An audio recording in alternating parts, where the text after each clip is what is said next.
Hi, I'm Dr. Carolyn Wiley, founder of Rose and Pearl Publishing, and this is the Publish Pearl podcast, where we show you how to turn your message into a book that builds authority, attracts the right people, and multiplies your impact long after you've written the last page.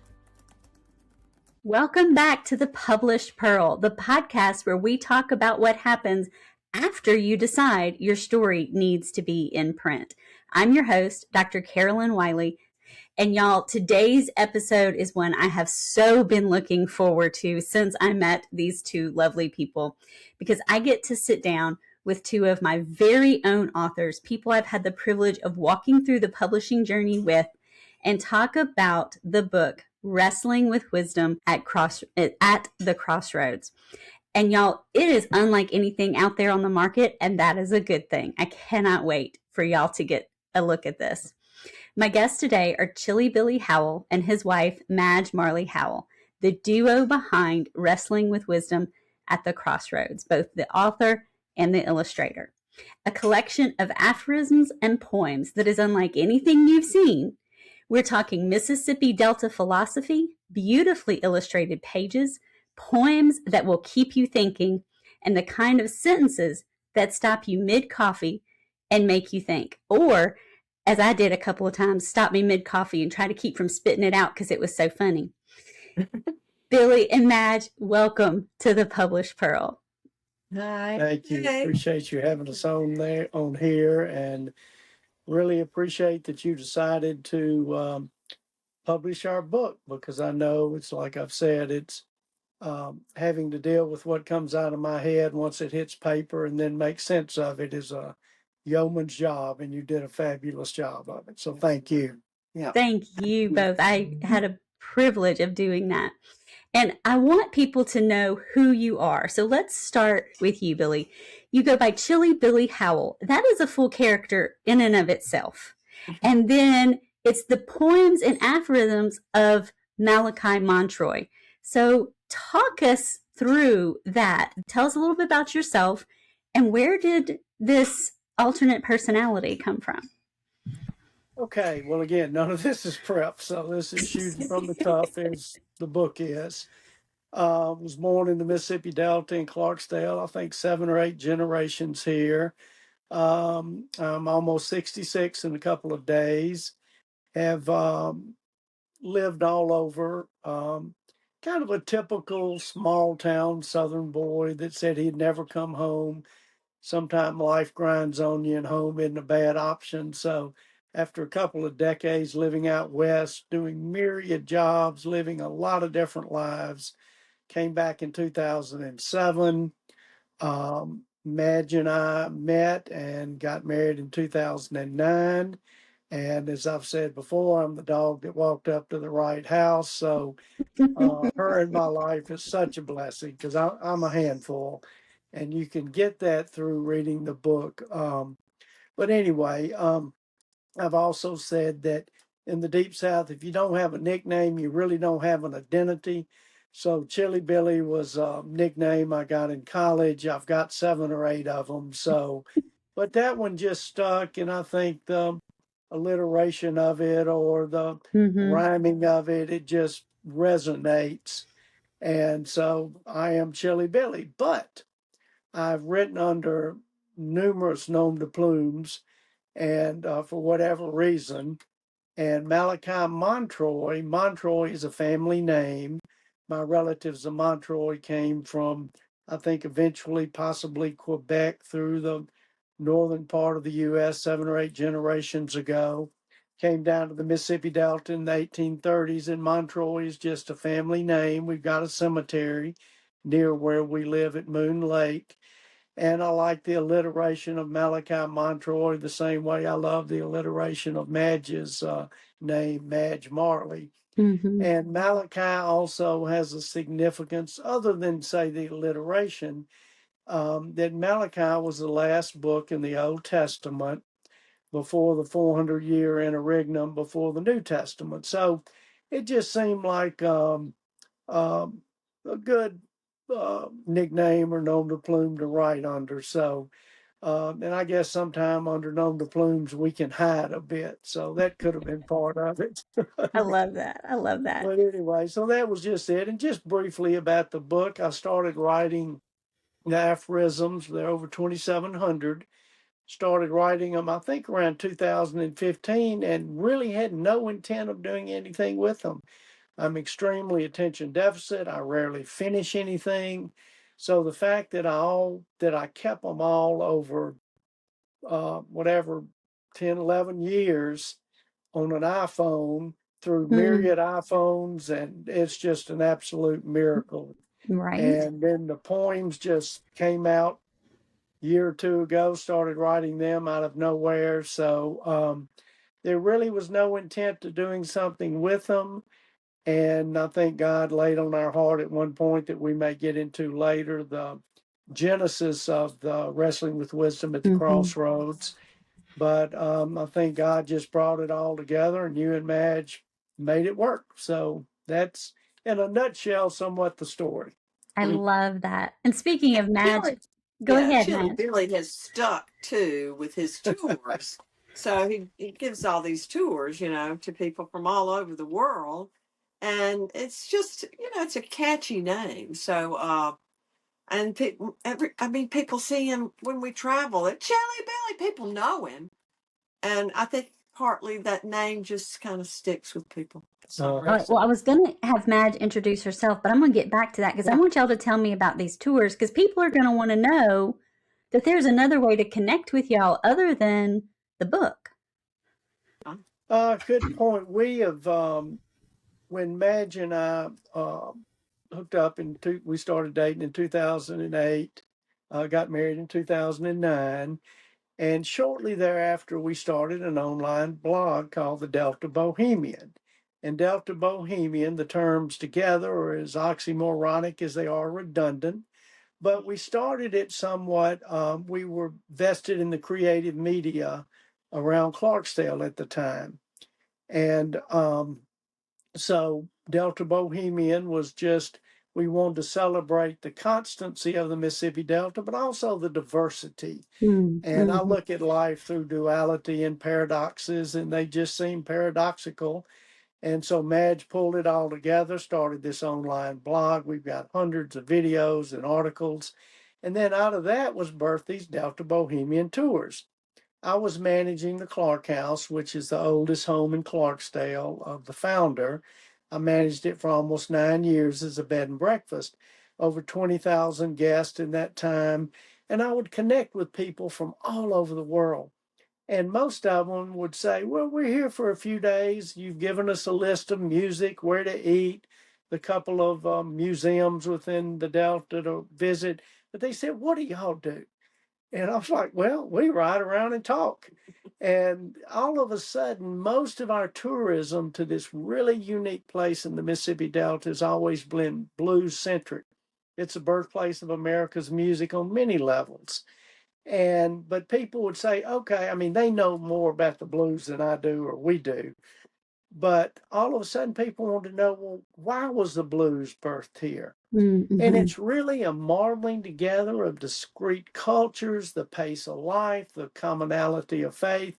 And we're all, like I say, bat crap crazy, which makes for really good media. So you roll all that together and you get this unique place in Mississippi Delta. So imagine I just developed these tours. I've given over 1,000 to probably 2,700 people over, 12 years. And it just resonates, but it just is another kind of facet of what we offer or what we do. And really nothing we do or have done was ever planned. It was just pretty spontaneous, providential, serendipitous. And I'm just kind of the raw material guy, and then Mash pulls it all together and does something with it. So that's somewhat the genesis of the tours.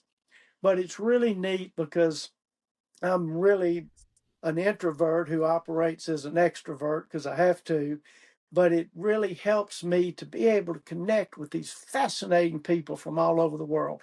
And the people that come to the Mississippi Delta have traveled all over the world and they come here and they love this place. And I think so much is the fact that we are felicitous people. It's one of the few places in the world where a perfect stranger will walk up who've never met you and go, "How's your mama and them doing?" and really mean it.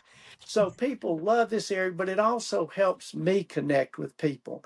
And one of the beautiful thing about people coming here to this small area is anytime in a small town area, it's so easy to get provincial or myopic. But to have the whole world come here and us have to look at ourselves through the world's eyes helps us not be as static as we could be. Right. And always in some way on a 2.5 to 3 hour tour, without being always being very circumspect, but I always do try to share my bit of my faith and a bit of my recovery journey. And I'm amazed how often that resonates where I wouldn't necessarily expect it does. And even if it doesn't resonate, there's still something in that they may remember. And Yeah. I'm always hoping the takeaway will be faith matters there. And that's why this place matters. I love Yes. that. Thank you Mhm. so much. Yeah. So now that we've got more about the Crossroads and Delta Bohemian, Madge, I want to turn it over to you because you are not just the wife of the author, but you really was the cheerleader, orchestrator, head logistics person, and illustrator for this Yes. project. Yeah. Yeah. I juggle a lot of balls. Um, While working full time. yeah. Exactly. I think, back in high school, I won most versatile. And I thought, what? I probably didn't even know what it meant back then. But, I got this award and I thought, well, I think I've actually taken that to heart. And I do like challenges. I like, I like really being open to where God's leading me, the Mhm. paths that He wants me to walk on. And when Billy first told me that the words Delta and Bohemian were words that he felt God had put on his heart, and he just couldn't get them off his mind. Mhm. And he finally shared it with me one night sitting in the car after we'd been out on the town. And but when he said that, I took him seriously. I didn't Yeah. quite know what it meant, but I liked it, the idea of Delta and Bohemian. And so I just was open to whatever God told me to do. And I recall being in a meeting with the hospital, and we were talking, who knows, it was just some kind of random meeting I was a part of. And John Rusky with Quapaw Canoe Company happened to be sitting in the meeting next to me, a friend of ours. And he threw out something. He said, well, blogs are really becoming the thing. Well, this is back in 2010, 2011. Yeah. I was, blog? What's he talking about? A blog? So I started looking into a blog, and what was John talking about? Well, I saw what it was, and I said, well, there we go. We can start a blog. So I started it, and we Mhm. started doing something that wasn't archiving. We were putting up content that I created with Billy writing and videos and all, but wasn't archiving. So we were Mm. losing it. So then I had a friend just out of the blue contact me and say, hey, Madge, y'all are doing some great stuff, but you need a WordPress site, So from that, he built all that, Cal Carter, for us. So it's all evolved just naturally. And if we'd met any kind of obstacles along the way, well, we might have taken a different direction, but we didn't. Uh, Mhm.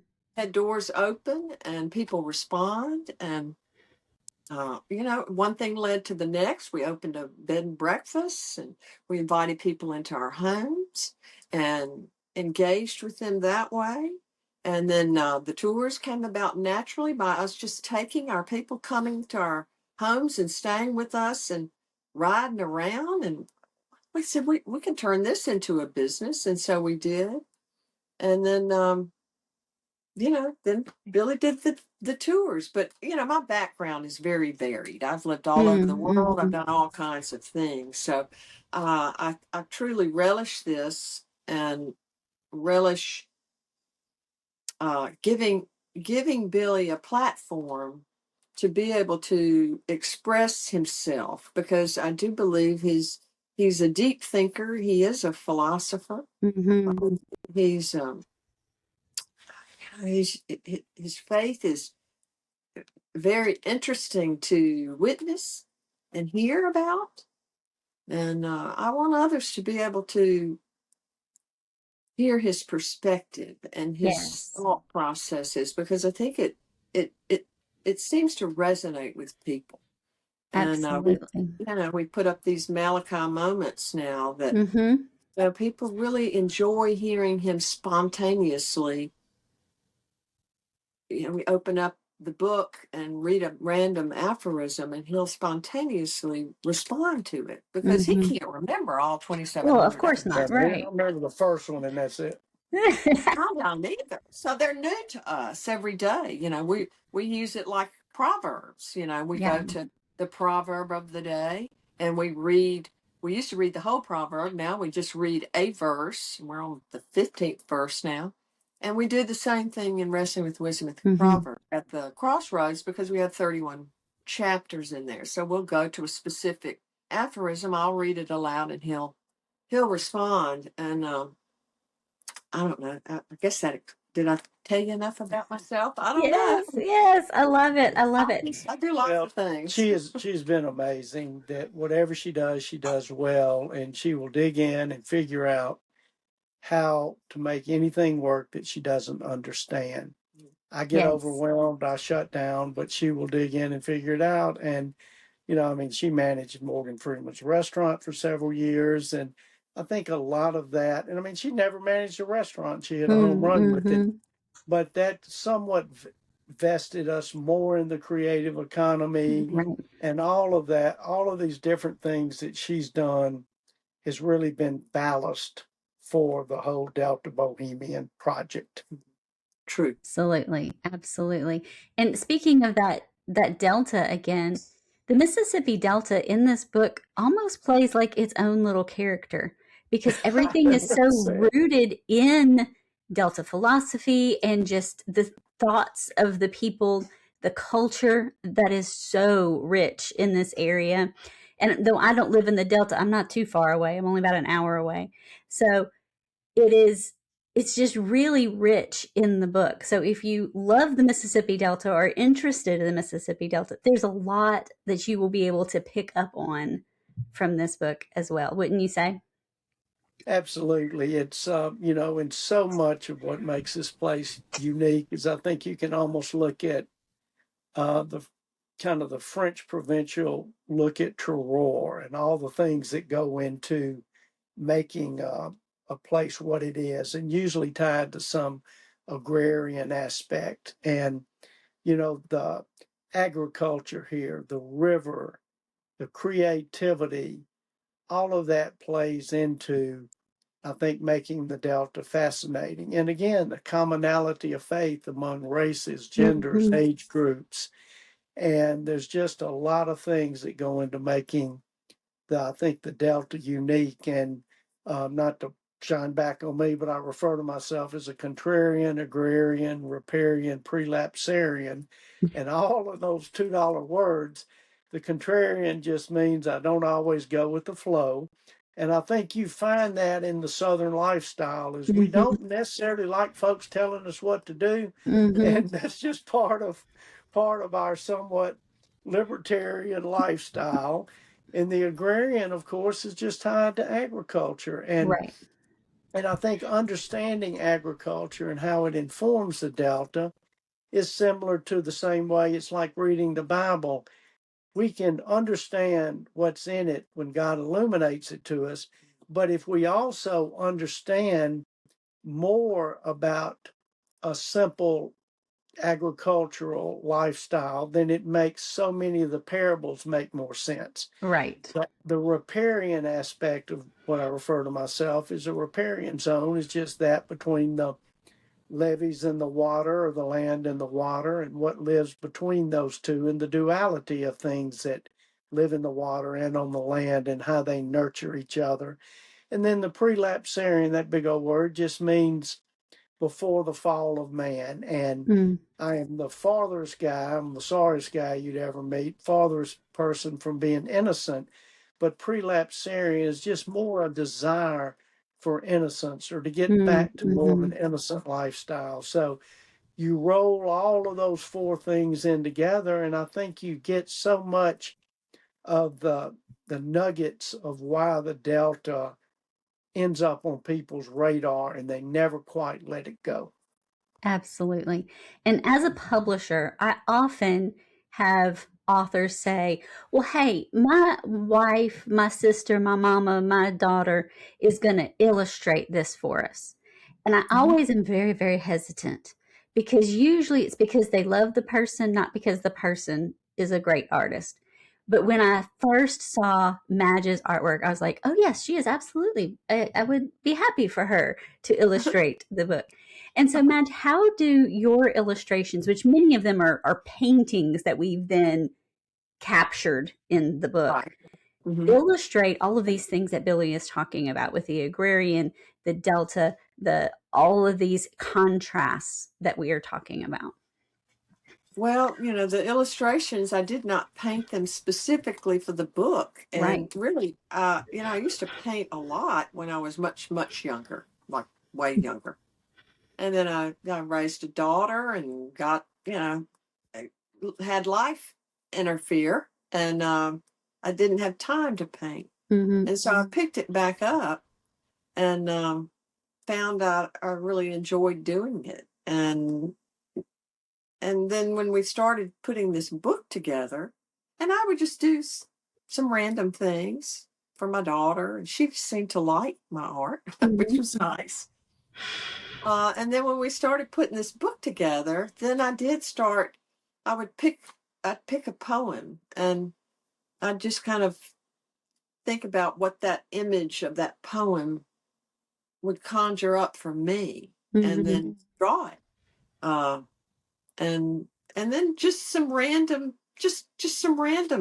things to draw of the Delta. And I mean, the first thing that I think about is the Cocopelli tree. It was a tree right down the road here. It's since fallen, but he wrote that poem, and I said, well, I can draw that tree. And so I don't know, they're just Delta scenes used typically from photographs that I've taken that I love. And I don't know. And I used charcoal, I used pen and ink, I used, oil pastels, I did some oil, I did all types of media. And I just love doing it. I hope someday that I can just devote my time to doing that.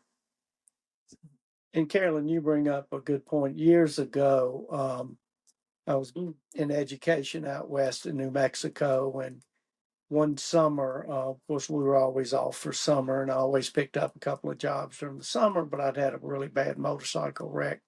So I was able to do a month with the High Plains Writing Project, and it was part of the National Writing Project where they would take teachers or anybody that was vested over a month, pretty much every day, teaching you how to write creatively. But anyway, what you said resonated because I remember them absolutely bringing in children's books, illustrators, and writers and saying, never, ever, ever let the author and the illustrator be the same person. You can't ever do it. And so, I mean, that really is pretty much the formula for it. Right. And I totally get your initial apprehension. It's like, so often we just, whoever we love is what we want to illustrate or to do it. But Madge's contribution in that regard so much mirrored the spontaneity of the aphorisms, the poems, the devotional companion. So it really was just part of the whole flow of it. So, and he truly did encourage me to do it. I was reticent to do it, because I didn't think I was qualified, and I also had that same feeling about I don't be illustrating your book. But he was persistent with me, and when I paint, I do a lot of praying. Mm. And I don't really have anything truly in mind that I'm really doing. I just really want God to just help me put the pen to the paper or the ink to the paper. And so it's a spiritual thing for me to do. And because Billy was so persistent and he seemed to like what I was doing, I just I thought, okay, God, okay, I'm going to do it. I'll do it. I'll do what he says. And sometimes I was kind of amazed at what would come out. In particular, the walking away man. Yes, which is When like I the did, very image of the whole book. right, and that took me literally a couple of minutes to do, and I've got it hanging right over there, and it I thought, well, I've got to keep doing it. And then I looked at it, I was like, no, I don't need to do anything more. That's all I needed. So Well, and I think, go ahead. Sorry. anyway, go ahead. Anyway, along those lines, it's like I knew Madge was probably the only person in the world that really understood me. I've got a daughter or a couple daughters that I think know me fairly well, but Madge really living with me on a daily basis, I knew that she knew my heart. And the book was such a vulnerable outpouring for a sensitive Yes. guy that I trusted her, and I trusted her relationship and present nature with God to come up with whatever it was supposed to be.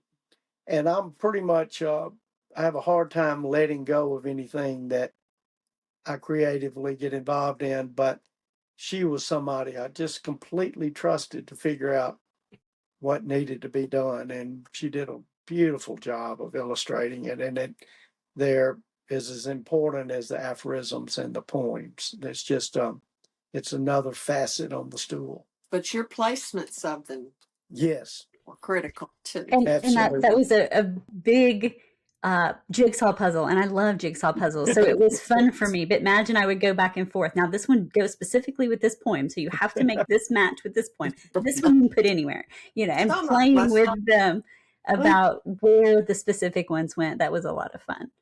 Yeah. So I want to talk about the fact that this book actually comes in 3 parts, and each part is very different. And so we're going to take them one at a time. We're going to start with the aphorisms. And if I have a viewer who's thinking, what is the world is an aphorism?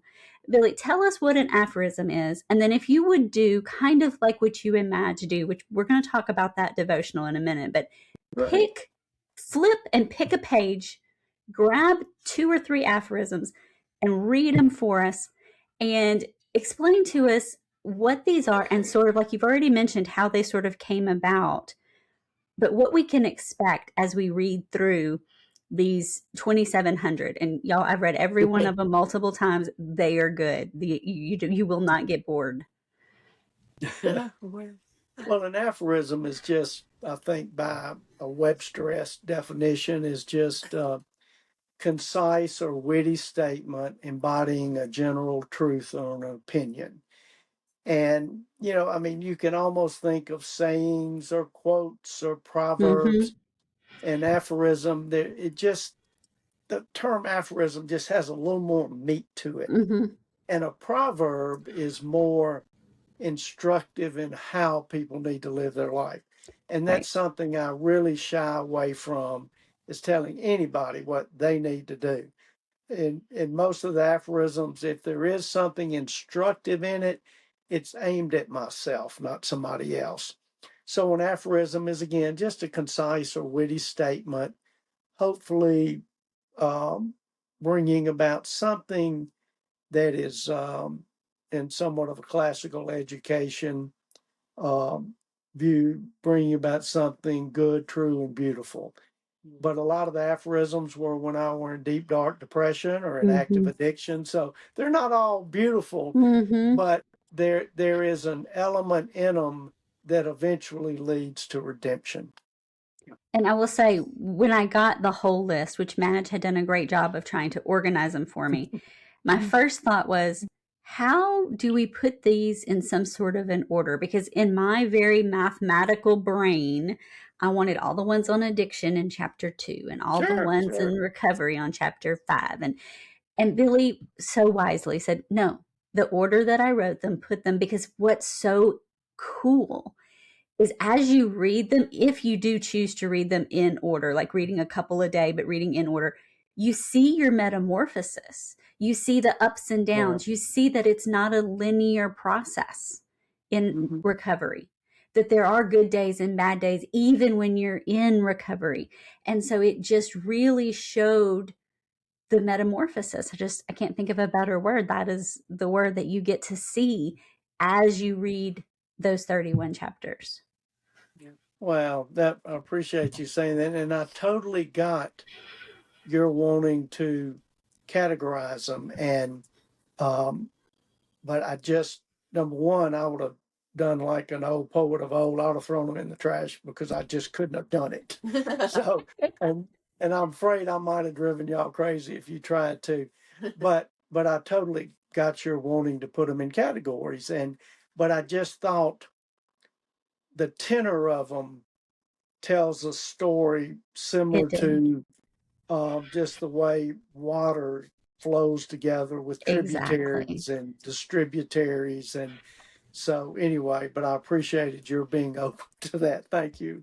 And I was so grateful that I didn't have to do that. So I appreciated that too. And it really worked better that way. So I was very glad we left it the way we did. So, Billy, if you wouldn't mind, pick a couple, 2 or 3, and share 2 or 3 so that people get a taste of exactly what we're talking about here. Because I don't want them to be imagining vague things. I want them to have some specifics. Well, I'm going to hand it to Madge and let her do it because even in the mornings, I never know what's coming. And again, I remember the first one and the last one. The first one begins with sad begets sad. So obviously I was in a pretty tough place. The last one is wrestling with wisdom is a cage match between good and evil. One of my favorites. But she just picks one and we talk about it. And but also I'm really, and I think I mentioned it somewhere in the introduction that I read a lot and I like the different conflicts in literature that, literature, I always like literature that has redemption in it, but we need conflict to make it interesting. And several of the critiques or ways to critique literature, one of them is called a reader response. And that's not how the author meant it, but how it hits the reader. Right. And that's how paintings, music, all of that affect us. So even though I'm going to have Madge pick them and then I will talk how it hits me, I still want people to look at them like, how does it affect you? What does it make you feel? And there's so many of them that have multiple entendres and there's no right or wrong, but I just want them to be discussion starters for folks to think. So, yeah. Awesome. Okay. All right. So I'm just going to randomly pick something here. Okay. Sometimes being a housekeeper is easier than being an innkeeper because linen is silent. Well, I was managing a bed and breakfast then, and I was cleaning all the rooms and doing the check-ins and putting out the breakfast and never got away from a telephone. And even though at the time I didn't have a housekeeper for a while, I'm like, golly, having to clean rooms, it is not my forte. But I thought, but it was easier on me because the linen never griped. Right. It just came out. I washed it. I put it in the dryer. It came out clean and fluffy. I put it on the beds at my own pace, and it never complained. Not once. I love that. All right, Madge, give us one more. Okay, I'll flip over that this was way. Great. A honed conscience still sloughs off much guilt. It has to. Wow. Basically just means as we become more awake to the reality of God and what he intends for us, as we become more awake to, say, our humanity, our responsibility that's inherent in this God-shaped vacuum to treat others as we want to be treated, even as our conscience gets more honed and deeper, there are still things at times, even as empathetic as we want to be and as empathetic as we might be, there are still times we can only deal with too much because it could eat us alive. Absolutely. All right. Well, I'm going to go to Madge now and go to another part that is included, which is that devotional companion, which Right. walks the reader through how the two of you use scripture and these aphorisms to really enrich y'all's conversations around faith and around the truth, and to wrestle with wisdom, to weigh that truth. So, Madge, talk us through that. The devotional companion is just really important, we think. And it came about naturally with us when COVID hit, and all of a sudden we couldn't go to church. Churches closed their doors, and you had to go through all these rigmarole. We weren't comfortable with that, being seated separate and all that. So we started doing our own devotional at home and in the morning. And we read the whole Bible all the way through, and it was something we had not done before. I mean, we'd been churchgoers, and so we started doing it at home, and it developed over time. And it's the most important part of my day, Billy's day. And so it's the most important thing we do every day, and it has evolved over time into lighting a candle, putting our phones aside, getting our Bibles close by, and we start out praying. And Billy usually says the prayer. And, we pray for all kinds of things, healing, our nation, whatever we want to pray for. Then we read a psalm, and we just go 1 through 140. How many psalms are there? 150 something. Yep. Yeah. And so we'll read a psalm. Then we read the proverb of the day. And like I said earlier, we used to read the whole proverb, but now we just focus in on one verse in the proverb that corresponds with that day of the month. And then we read something from the New Testament. So right now we're in James, yeah. We just finished Hebrews. So, and then we read as much of that as we want to a point of discussion. And then after that, we read some type of book that's, Billy's better at explaining all of this. No, you're good at it. She's doing great. We've read so many books together. So, I mean, all of the books will have a theological and philosophical bent, like G.K. Chesterton, C.S. Lewis, Charles Colson, John Bunyan's Pilgrim's Progress. So we always have something that will deepen our faith and augment reading the Word of God. Love that. So we do that, and then we will read from Wrestling with Wisdom at the Crossroads and do the aphorism, as I mentioned before. We go the corresponding day of the month. We're on the 15th aphorism now. So you would do 31 chapters, like 31 chapters in Proverbs. So on the 8th, we would do chapter 8, and then she'll do the number that corresponds with where we are at the time. Right. But there's many more than the numbers of days of the month. Yeah. Right. Anyway, and then we'll read a poem. And so throughout that whole process, we discuss whatever we feel like discussing or whatever comes up, and it's just amazing the things we end up talking about. It may spark a memory in our past that we want to talk about and share, and our faith, but the main thing is that we're reading God's word together. Yes. And we're reading it aloud. And it makes a huge difference. It has made such a difference in my life, Billy's too, to read it aloud together. And it's, when we first started, we were a bit tentative. Sure. And now I do most of the reading aloud. Billy can hear it a little better, hearing me read it. And then we just talk about it and how it hits us at that particular time. And it's wild how we've read so many different passages over and over again, but something new comes out every time we reread it. And to me, it is just so important that we get back to reading God's word, because the wisdom that's there is profound and tells us how to live. It tells us how to please him. It helps us at these crossroads that we're at, and to be able to know the direction God wants us to take that is going to be pleasing to him and pleasing to others, and it will bless us and bless others. And the aphorisms they just are part of all that experience that we do, because we feel like this whole book wouldn't have happened without the Lord. It just wouldn't. Absolutely.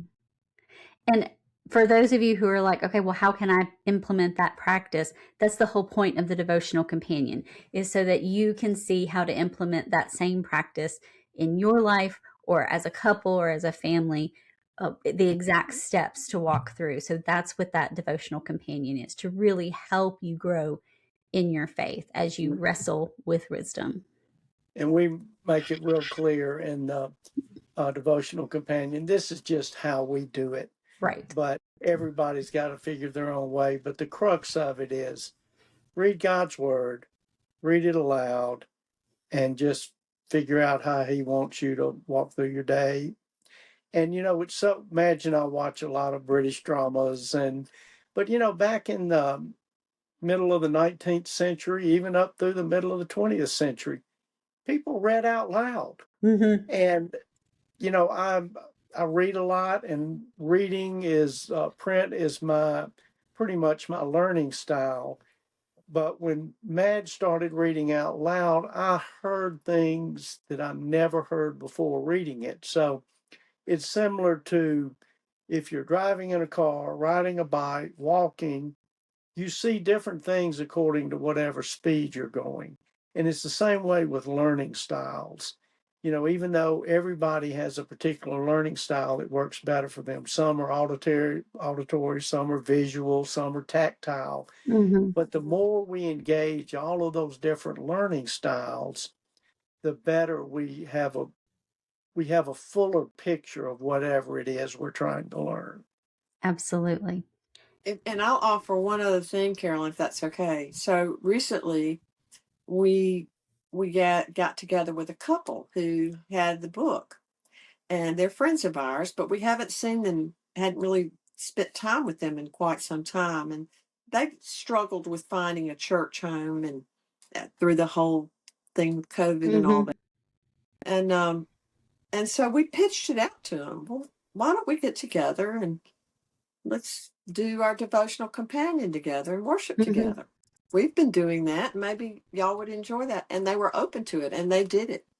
And they came here, and we fellowshipped. We actually broke bread and had a Eucharistic bread, and we had communion basically, and did the devotional companion and took turns reading, and it was incredible. 2 hours later, and we had a wonderful worship service together, but informal, sitting around in a circle, and actually communicating and talking to each other, centered around God's word. But we talked about all kinds of things too. Absolutely. But it was dialogue, which is nice. So there's give and take. That is Not so good. just somebody talking to you, Exactly. in one ear and whatever. Exactly. And then the last part of the book is poems. And if I'm remembering correctly, there's 77 poems. Yeah, good memory. Yeah. And they range all over the place. Some of them are short, some of them are long, but they're different styles. I remember you once laughing that you didn't know what, a certain oh, I'm forgetting the word right now. There's no iambic pentameter. That's the word I was trying to say. Iambic pentameter. I would horrify Shakespeare and Spenser and Keats and Byron. But for those of you who enjoy poetry, go and check that out because you will absolutely love it. And then as we start wrapping up, I want to make sure that we don't forget to talk about just the process of working with a publisher, because so many in the audience will say, okay, well, I don't know how to do this.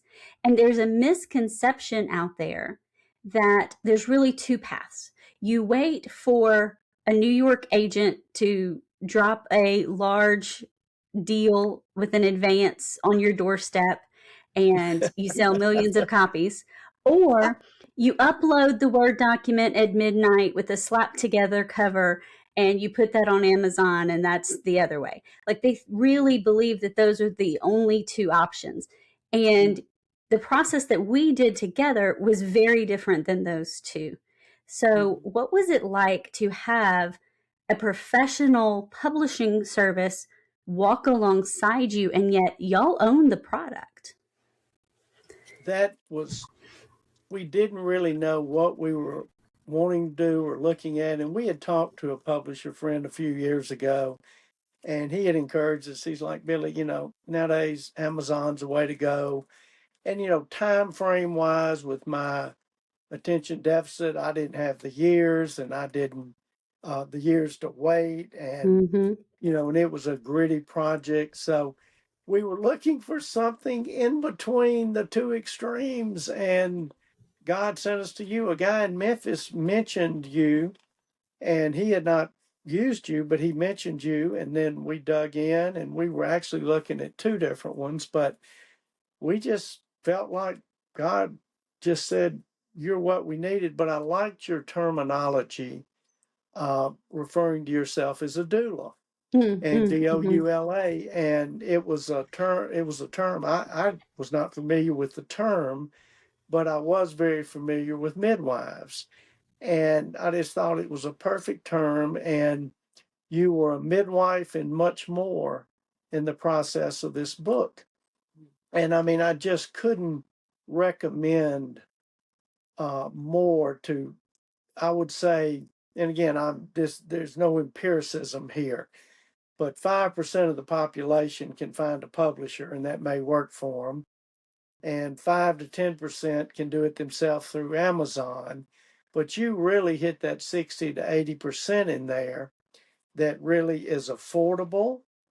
The time frame works. You are easy to work with, but you're very direct. I mean, there wasn't a lot of ambiguity, and ambiguity always scares somebody in the process of extending control to somebody else.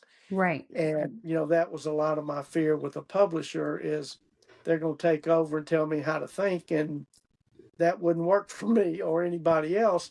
But I also needed to humble myself enough to listen to somebody that had walked this road before and was willing to walk it with us and had enough chops to make it work. And you fit all of those bills. Absolutely. And Madge will add to that. So yeah, and you were patient and kind and understanding, and it was just a pleasure working with you. Really, truly. Thank you guys.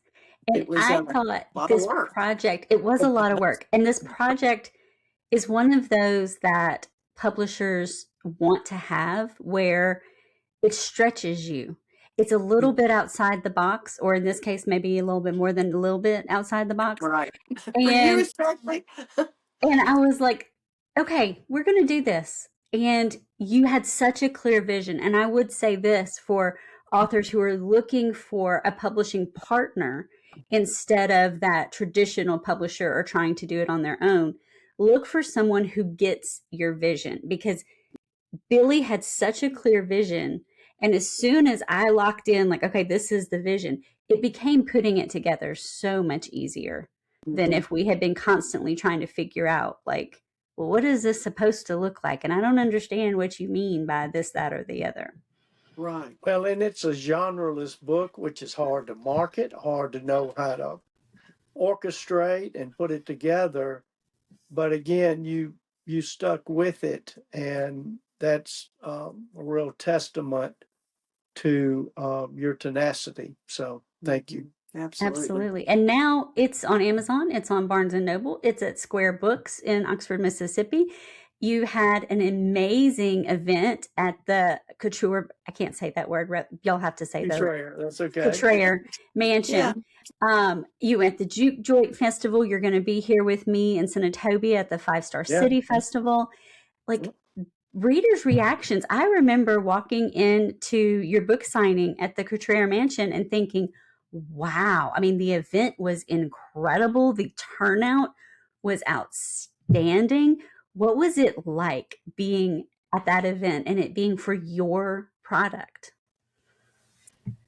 Well, number one, it was pretty intimidating just because that old proverb about a prophet not being recognized in his own hometown. Right. A broke down Delta poet probably ain't got a crack at the title. So we were very happy with who showed up, particularly since it was Juke Joint Week. And so we were just really thrilled with the turnout and so appreciated everybody that showed up. And then you, your mom, and your daughter showed up, We and we didn't did. know y'all were coming. So Awesome. that was a real bonus. Yeah, we had the best time. We turned a girls' trip into a business trip that we got to go meet friends, right? It was just, it was so good to be able to see y'all because we had talked so much, worked so closely together. We literally live only about an hour and a half away, but we hadn't actually gotten a chance to meet in person. And so that was such a pleasure to be able to surprise y'all with that at the book signing. True. And another thing I will say about it is we learned so much. It's like, it's like always, I paddle. I'm a paddler and I race these surf skis. And one of my aphorisms is you can't get acclimated to rough water without paddling in rough water. And, if I don't know if we'll ever get a chance to do another book talk, but if we do, had we not done that one, then we wouldn't know what to do for the next one. So we learned a lot through it. And, I felt like I droned on a little too long. I talked too much about myself instead of the book. So next time we're going to have Madge really more moderate it and me respond to her moderation, which I think will make it a lot more interesting. And I think that's good advice to authors as well, that when you have the event, just do it. Don't worry about if it's perfect. Do your absolute best, but then use it also as a learning experience. Don't ever think that if it's not perfect the first time, well, then you shouldn't do anymore. No. Just go all in and then learn. Yep. Right. Yeah. We're very grateful to have the opportunity. We really were. Now, because we already mentioned some of the places that they can find the book, but I'm going to have a place where they can contact y'all because y'all will ship signed copies as well, correct? Yes, we will. Yeah. So I want the listeners to be able to grab those signed copies directly from y'all. And then the last thing that I want to do is I always ask authors that have now published, what would you tell to someone who's writing right now? They aren't yet published. Maybe they're too scared to even dip their toe into the publishing water. What would be your advice? And I don't like using the word aspiring author because you either are an author or you're not. If you're writing, you're an author. And so what would you say to that author who isn't yet published about how to go forward? Wow. Well, from my perspective, I mean, again, I think I read a lot of that folks that wrote essays and books and all of that. And I understand how many of them just ended up throwing it in the trash or not doing anything with it. And that's so easy to do, particularly for a creative, sensitive person. You're like, is this good enough? Is it not? Whatever. But every face, every person has a story. And there may be millions of stories out there, but every story matters. And, like you just said, Carolyn, I mean, I used to consider myself a biker because I rode a motorcycle. A baker is a baker because they bake. I'm a poet because they write poetry. And so often we relegate ourselves into how the world views us. Well, can you be a poet if you're not published, or if you're not recognized, or if it's good or not? Well, good is subjective. Exactly. But, I think for anybody creative type, or anybody that is writing, like you said, if they're writing, they're a writer. Or even if they hadn't put it on paper yet, they will be a writer if it's rumbling around in their brain and they just begin the process. But I would just say to any of them, just write it down, put it out there, and find somebody to walk along with you. I had Madge to walk along with me, and then we found you. So I think it takes two things. Number one, it takes being vulnerable. And there's something in me that compels me to share what I do. But at the same time, I'm so sensitive, I'm easily wounded. So it's a scary thing to put it out there. And I'm sure it is for anybody. But I would say to them, in all of this verbosity I'm getting into here, just do it. Just write it, do it, and figure out what to do with it, and find somebody that can help you walk the path. And pray about it. And pray. Thank you. I mean, pray about it. And, then it becomes not so much me and what I'm doing, but show me what you want me to do, God, with this that I have in me that I want to share, and show me how to do that. And then you're doing it, and you're not doing it. You're doing it for a better reason, maybe. I don't know. Absolutely. Well, I can't tell y'all the number of people who send me a private message saying, I've been praying about how do I bring this book to life, and then God pops you up on my feed. And wow. I've seen it so many times, and I get messages like that almost every day of people who they don't know what to do next. They start praying about what are the resources, and then I'm on their feed. And I know that that's not because it's me, right? That I'm sure, pops other book publishers on other people's feed because he knows that would be the best fit for them. Right. My point is that when you pray, as Madge is suggesting, God will bring you those resources in the form of the right people to walk with and the right, pathways to take. He will provide that for you. And it absolutely happened for us because we didn't know what to do with all these things that he had written. We knew he had written them, but it wasn't until we were reading Proverbs 8 one morning that all of a sudden a light went off. Wrestling with wisdom at the crossroads. That's what we can do with them. We can do it in a book. We can do them in a book called Wrestling with Wisdom at the Crossroads. I mean, it was just like God just sent it to us, and we just gave him thanks and praise. Then the next thing we did was, what are we going to do? Yeah. So we put it out on the internet. Billy did a video. We've got this book we want to do, but we don't know how to do it. We need a publisher. We don't know. Help. Does anybody got any help? And the guy in Memphis contacted us about who he is, yeah. And so, we responded to that, and we just took next steps, but we didn't try to get too caught up in the steps. Yes.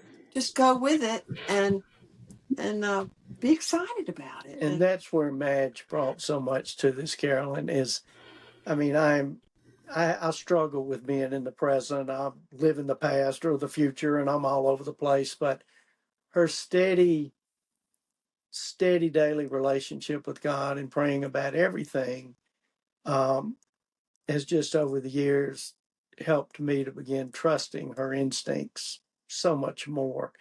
And like I'm sitting here, you asked the question, so I'm telling you in the temporal and the natural what writers need to do. But the most important thing is like what you said and she said, is praying about it. Yeah. And that's where the wrestling with wisdom comes in. God promises in his word and so many places that if you ask for wisdom, he'll give it to you. So either we believe him or we don't. And if we do, he's going to do it. It may not just be at the moment we think. It may be at the most opportune time that we didn't see as an opportune time. But if we pray for wisdom, he promises us that he will give it to us. So that's formulaic in a beautiful way. Absolutely. Absolutely. Well, guys, this has been an absolute gift for me. And as your publisher, as someone who genuinely believes in this book, because it's the kind of book the world needs right now. We need to slow down, think deeply, talk to each other, have conversations about things and wrestle with them, not just be so stuck in, well, I know this is right and you ain't going to convince me otherwise. And everybody who doesn't think like this is wrong, but to Exactly. actually wrestle with the nuances. This is so important. So I will be sure that all of the ways that the listeners can grab this book, can contact y'all, is in the show notes so that they can reach out to you and make sure that they have their own copy and are able to wrestle with wisdom at their own crossroads. And if you're an author who is listening right now and you have a book inside you that needs to come out, not someday, not when it's perfect, but now, I want to talk to you. So head to the link in the show notes and let's have a conversation about your book and your mission. Because as I said before, aspiring authors aren't a thing. If you write, you're a writer, and your story deserves to be in print. So until next time, I'm Dr. Carolyn Wiley. Keep writing, keep publishing, and keep leading movements. Hi, I'm Dr. Carolyn Wiley, founder of Rose and Pearl Publishing, and this is the Publish Pearl podcast, where we show you how to turn your message into a book that builds authority, attracts the right people, and multiplies your impact long after you've written the last page.